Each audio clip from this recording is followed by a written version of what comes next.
Bonjour, bienvenue dans cette capsule vidéo toujours sur l'étude de cas sur le Sahara. Abordons donc la réponse question 2-2, j'avais oublié un document en fait. Donc il fallait étudier le document 3 aussi. On peut retenir deux éléments qui peuvent permettre de répondre à la question. En effet, il y a des sommes importantes qui sont investies par l'AFTN Areva, mais on se rend compte que ces investissements, que l'on peut qualifier d'IDE,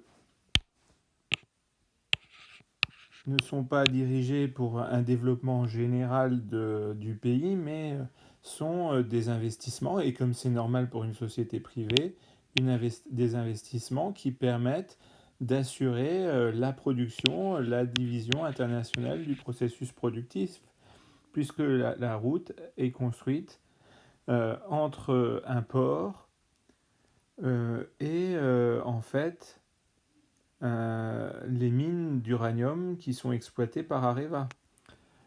Autre exemple dans ce document, en effet, Areva va construire un nouveau siège dans la capitale nigérienne, à Niamey, mais on pourrait dire qu'il y a aussi des IDE et il y a donc des retombées économiques et des retombées financières et des retombées sociales, puisqu'il y a des emplois qui sont créés, y compris pour les Nigérians.